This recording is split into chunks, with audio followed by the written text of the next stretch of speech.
Hey, Eric, Vince Ferrara and Mike Griffith. Good morning, Eric. How are you? Hey, what's going on, guys? I'm doing great. Good to hear your voice, Eric. We really appreciate it. I just want to get your thoughts when you heard the news of Phillip Fulmer being a part of the 2012 College Football Hall of Fame. What were your thoughts on that? Oh, man, I was very, very excited to see that happen, man. Coach Fulmer was, I think, a big part of my success, not just on but off the field. I have so much respect for that man because, you can really tell he genuinely cared about his players as people. It wasn't just all about football for him. Yes, he loved football. He loved the game.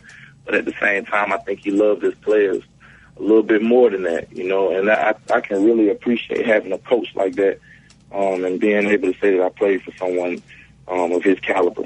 How was Coach Fulmer able to maintain his role while also letting players like yourself lead from within? Like he would basically tell us that was our team. The guys that felt like the guys that were captains, they had to step up and, take charge. And, I had a lot of great players before me. I had, guys like Gerard Mayo, who I saw as a freshman. Robert Ayers was there. You got Jonathan Leslie, those guys, I looked up to watching before I actually got there. And then you got guys like in the past, like Al Wilson, Deion Grant, all those guys, man, who really just, you can't forget Peyton, but those guys that came through there, you see how they handle their business, and you actually see why they were so successful and why they had that bond coming through Tennessee, because you truly are a family when you play at Tennessee. And Coach Fulmer, he implemented that every day, that we were we was a family, and we played for each other. You take care, you love your teammates. Above all else, you love your teammates. That's what he always told us, that make sure there's nothing like having the respect for your teammates and just going out there and having fun with those guys. So that was something he preached to us every day. How does a former player look at the Tennessee situation now when you look at some of the tumultuous times the program's been through? To me, I feel like it's just a transition. You got to take the good with the bad. That's just how it is. I had a 5-7 season, so, it's going to be ups and downs, and then I also played for SEC championship in the year before that, and then right after the 5-7 season, we went to another bowl game. So it's always going to be ups and downs. It's just what you consistently do, and I feel like, I don't really care if we winning, losing. I care, but at the same time, I still bleed orange regardless. I don't care what the situation is. I want us to win, but if we're not, I'm still going to bleed orange. I'm going to still rep Tennessee in the locker room. All the Alabama guys that's in the locker room still going to hate me for talking trash to them. So, and we got so many Alabama and LSU guys in my locker room, like it's ridiculous. So, then we got Ole Miss, we got South Carolina, we got all types of people in the locker room. So I'm just holding it down. Me and Dustin are up here fighting for Tennessee. We stick together. But, they know we bleed orange. So that's just what it is. Regardless if we win or lose, we're still going to come in and we're going to talk a lot of trash about our team. We're going to talk a lot of trash behind our team. We're going to support each other. And because when the good times come back around, we're going to be right there doing the same thing. You're still leading in Tennessee, even though you're not even here, Eric. I got to ask you. I know you had the injury last year, and you weren't able to necessarily be in the games. But I want to know from your perspective, this whole Tim Tebow thing, not with the Jets now, but last year, what was it like preparing for? Just how much different did the game plan have to be? Because I know you still had your nose and ears in those meetings. Yeah, you just had to be prepared for his run game. A lot of people are so concerned about, he can't really throw the short pass, but I think a lot of his running and his playmaking ability kind of, it takes up for him not, there's a little inaccuracy when he throws the short pass, but what a lot of people don't realize is he can throw the deep ball pretty well. Aside of the fact that what a lot of people say, he can throw the deep ball pretty darn good. So, but at the same time, he just he's a competitor. Regardless of all the other stuff that's going on, you just got to play ball against him. You just can't take anything for credit because he's always going to make plays regardless of what situation he's put in. So you just got to finish your plays and make sure you wrap his big behind up. Yeah, and obviously you had experience with that, laying that hit on him while you were at Tennessee. A lot of Tennessee fans still remember you taking him down in the open field. So, something tells me you had a little say so in the Chiefs locker room before that game as far as defending a guy like Tim Tebow. When you look at Denver and you look at the personnel that they had, you know about Peyton Manning. Do they have that much talent around Manning? I'm looking at this saying, I don't know how much of this was the talent around Tebow, how much of it was the magic. What are your thoughts as far as what Peyton Manning has to work with there in Denver? Man, to be honest with you, I don't know what Peyton. It doesn't really matter what Peyton has to work with. You know, it doesn't matter if it's Hall of Famers or if it's a college team. I've seen this man in 7-on-7 with some of my college teammates, make them look like I was playing against the coach myself in my freshman year. Like, he's going to make sure everybody is where they need to be. He's going to make sure everything is perfect. He's going to keep them out there till they get everything correct, and he's going to raise the standards for everybody. You know, and that's the thing that he brings to the table. He's not going to let anybody slack off, and he demands perfection. He doesn't care if he's just practicing with, just doing a workout with some college, some players from a community college. It doesn't matter. He's going to demand perfection, and that's going to raise the level of play for the whole team. So regardless of who he has, you just got to make sure you're ready and prepared for him. Vince mentioned the camp that you have here in Knoxville, and obviously you've chosen to stay with the Knoxville Sports Agency. There's a lot of guys that wanted to rep Eric Berry in the agent world, and you being from Atlanta, I'm sure there was no shortage of people familiar with you very early on in your life, as well as your dad. Why did you choose to stay in town with A3, maybe rather than going with another organization somewhere else? I love my crew, man. They just take so much good care of me, but not just me. They take care of everybody that's a client of theirs, and that was something big that I really, that was really big on my list. How do you treat others? If I wasn't a 5th round pick or if I was a free agent, how would you treat me then? And I just saw them treat everybody like family. Of course it is a business, and you know how it can be, especially in the agency game. I just felt like same thing I say about Coach Fulmer. They got a lot of traits that Coach Fulmer has. Regardless, they are in it to make money, but at the same time, they care about you genuinely as people. They sit down and talk to me about future plans and what's going to help me out down the road.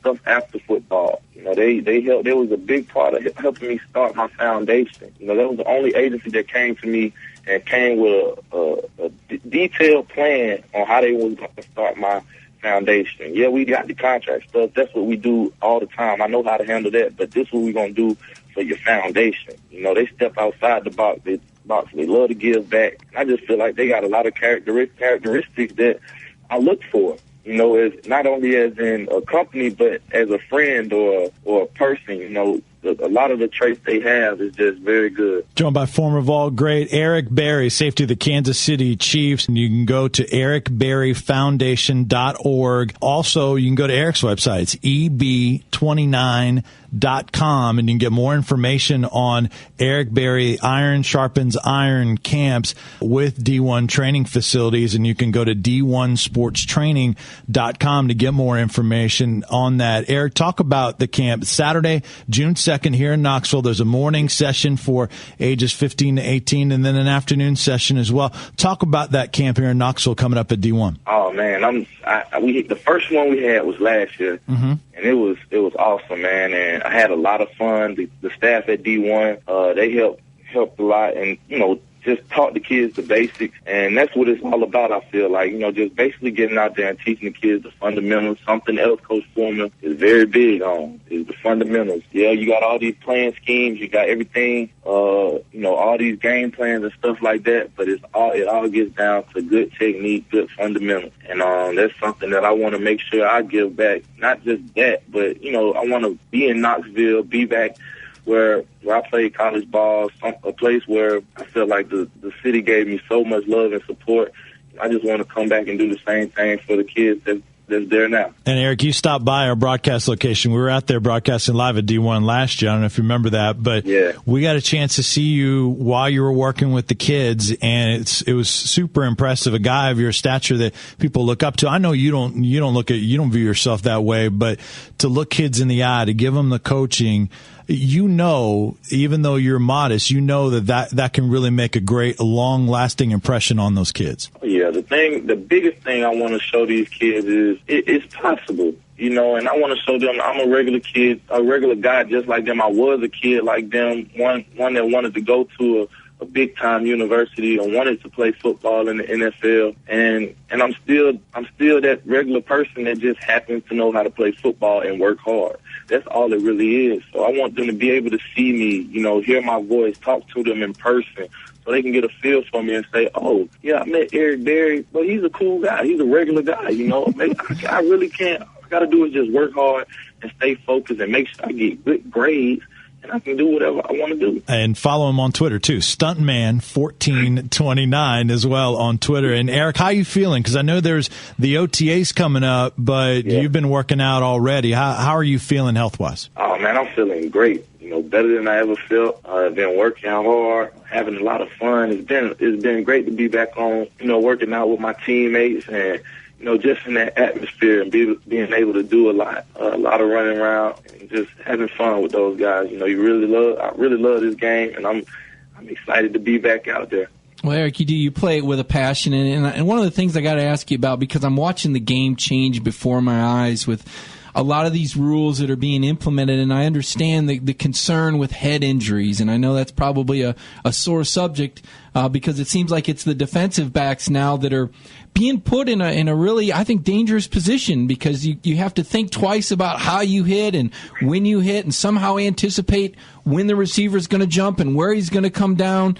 I always thought that to protect your receivers, you shouldn't send them across the middle with a free safety like you roaming around, but they're changing the rules around. How much more difficult does that make your job? Oh, man, I feel like it's just an adjustment. It's just something you got to deal with. You got to be able to change with the times, be able to move on the fly. And I feel like at this level, we'll be able to adjust to it. It'll be a way around it. But, it's just we're in that transition phase where, guys are so used to just mashing anything that comes across the middle and don't really care where they hit them. I think that's just the biggest part. This is just a little transition phase. So once everybody gets on the same page and it becomes a habit and second nature, I think everything will be okay. But for the most part, I think the player safety thing is cool. But at least as long as we just keep playing ball and having fun, I don't have a problem with it. Of course, you don't discriminate. I still remember the hit you put on No Sean Marino, and henceforth I started calling him No Show Marino because he didn't return to that football game after you knocked him out. Have you talked to No Show since you put that hit on him in that Tennessee-Georgia game? Yeah, I talked to No Sean a lot, man. He was in our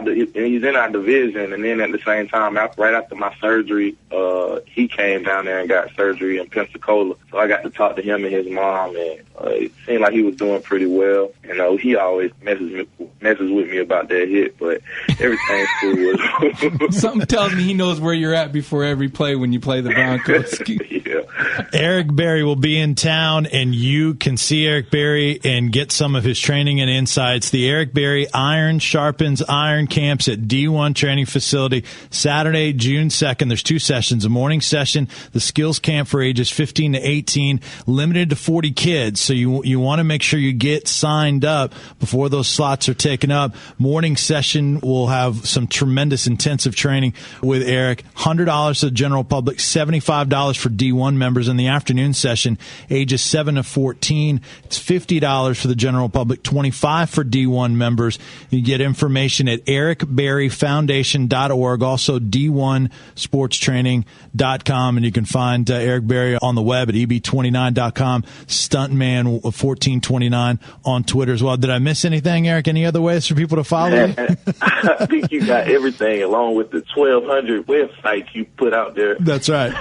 And by the way, at the Eric Berry's camp, all the campers get a gift bag T-shirt, hands-on expert instruction from one of the greats in Tennessee history, and also terrific member of the Kansas City Chiefs as well. Eric, thanks so much for the time. Really appreciate it. Stay healthy. Hopefully we'll catch up with you again soon. I appreciate it, guys. Y'all have a good one.